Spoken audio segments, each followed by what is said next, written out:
So that being said, speaking of some things that have broke over the course of the last week, we do have some news on Jim Harbaugh. We did actually find out that Jim Harbaugh was suspended for 4 games. First 4 games of the season. He is going to be suspended as well.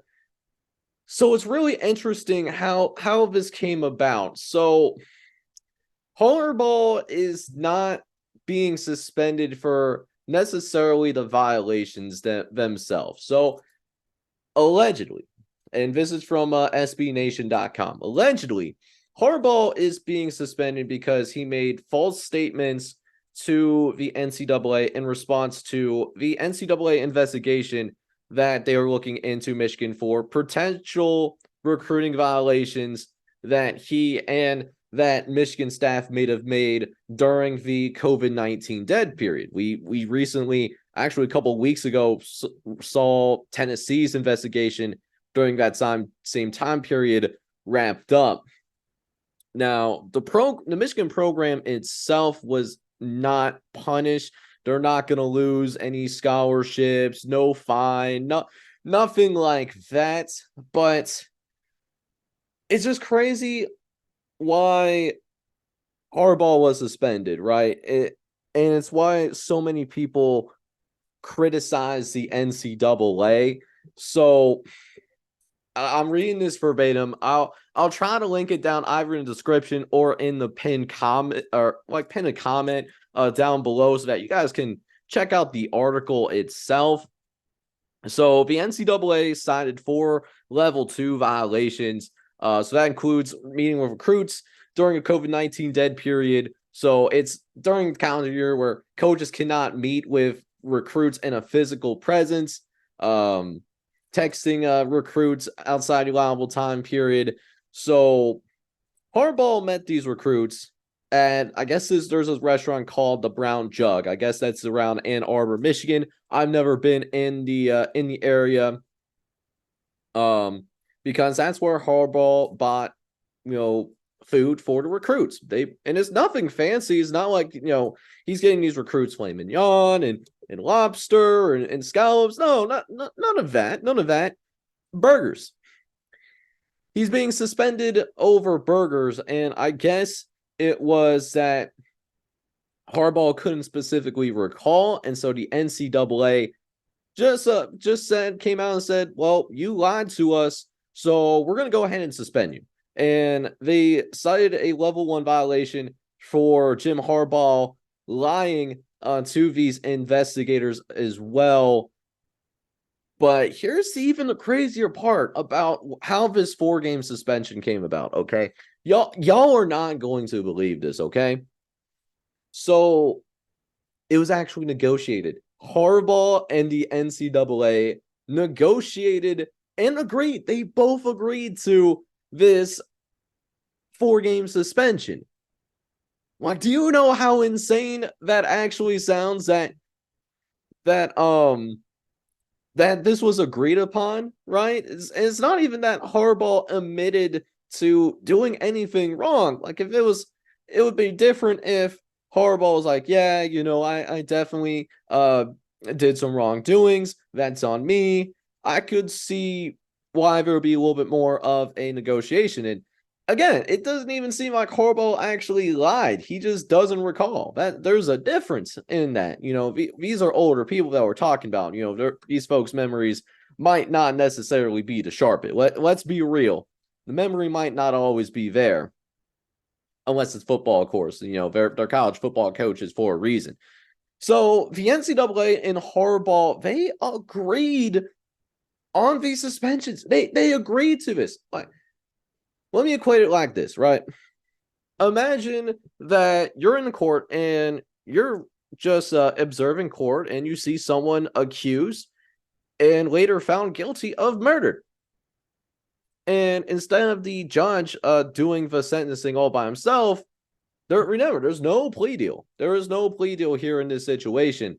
But the judge goes back and forth with the convicted murderer and, just straight up asks him, how much do you want to be in prison for? How much you want your prison to be? Like, does that make any sense? Because that doesn't make any sense to me personally. And again, I don't think Harbaugh should have been punished anyways, but and I'm saying this as a supporter of Ohio State athletics. So all bias out of the way. If the I don't want to say Ohio State fan, I'm more of a supporter of Cincinnati Bearcats athletics than I am of Ohio State. I'm more of a Cincinnati Bearcats fan. I know I'm in that minority where I'm a Cincinnati fan, but still root for Ohio State to a degree. Sue me. If I'm calling foul on something Michigan related from the NCAA, there's a problem. Now, with Jim Harbaugh being suspended for the next 4 games, the good news is the schedule is not that tough for the Michigan Wolverines.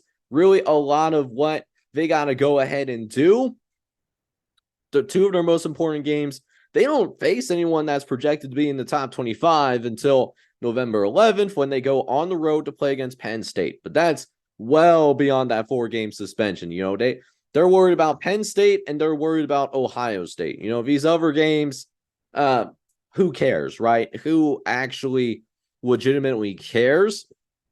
So the first 4 games that they have, they open up the season September 2nd against Eastern Carolina. Now, Eastern Carolina actually was a solid team last year. They ended up going 8-5, and they did end up winning the Birmingham Bowl against Coastal Carolina, another really good Group of 5 program out of the Sun Belt Conference.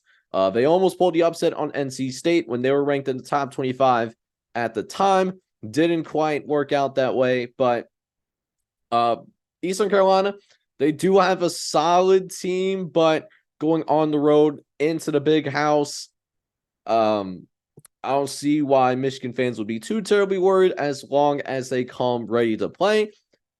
And then after that, all of these other teams that Michigan's got to play while Jim Harbaugh is suspended, none of these other 3 teams are ranked in the top 25. So Eastern Carolina is the only team that's actually above 500 in terms of their record. So UNLV just fired their head coach. They have a new head coach. UNLV went 5-7 last year, including 3-5 in Mountain West Conference play, right? And they also came in, they lost. Well, they're actually really close to going to a bowl game. They started the year 4-1, but they're going in the wrong direction right now. They lost, I'm counting it right now, 6 consecutive games before winning against Nevada in the battle for the Fremont Cannon.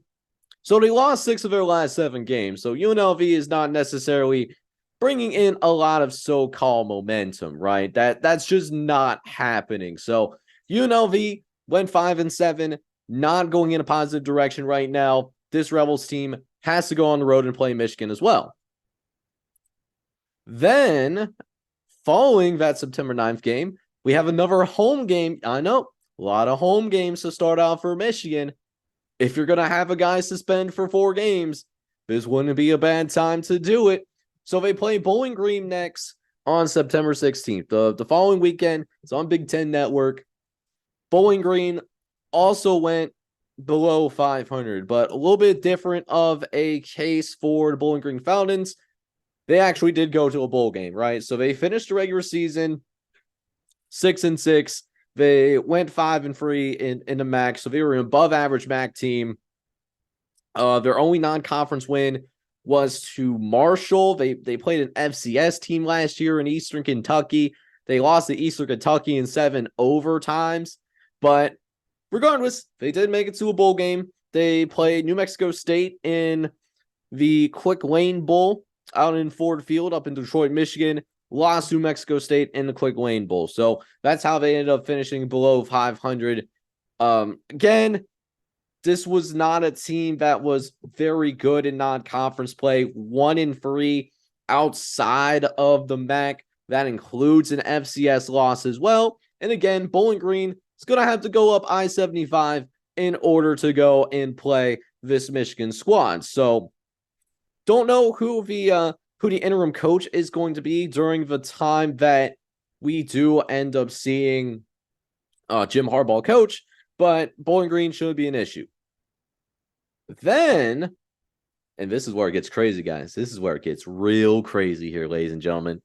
They open up Big Ten conference play. And they will be taking on the Rutgers Scarlet Knights, baby. So they play Rutgers as their first Big Ten conference game on September 23rd. That's also a noon game as well. Home game. So again, full month of the season, Michigan does not leave home until the Nebraska game, but Jim Harbaugh will be back by then. And like what we talked about with UNLV, this Rutgers team is also a team that's going in the wrong direction. They went 4-8 last year, and this is even with them winning their first 3 games against Boston College, Wagner, Temple. So do what you want with that information. They proceed to end the year on a 5-game losing streak, and they only won 1 game. They only won 1 game in their last 9 games. So after they got done with their non-conference slate, they lost 8 of their next 9 games. That's after they went on a 3-0 start. So again, another team that probably doesn't have a lot of momentum right now as a program. You never know what can happen, how guys can develop or what kind of injuries could happen to various teams around the country. But last time that Rutgers played Michigan, this was at Rutgers' home stadium, Shai Stadium in Piscataway, New Jersey. Michigan did beat them 52-17, right? So again, it's a pretty navigatable schedule. They should be 4-0, straight up and down. The only team that could possibly give them a little bit of trouble is maybe East Carolina. East Carolina, when they play their A+ game and Michigan doesn't come out and maybe play the sharpest in those openers, we could see things get a little bit spicy in that first game of the season, but after that, I don't see why this team couldn't go 4-0 while Jim Harbaugh is suspended. And frankly, I expect this Michigan team still to be 9-0 before they have their showdown against Penn State on the road. I think Penn State and Ohio State are the only 2 teams that have a realistic shot. Maryland, we'll see what happens. I know the Maryland coach feels some type of way of what his team could possibly do this upcoming season.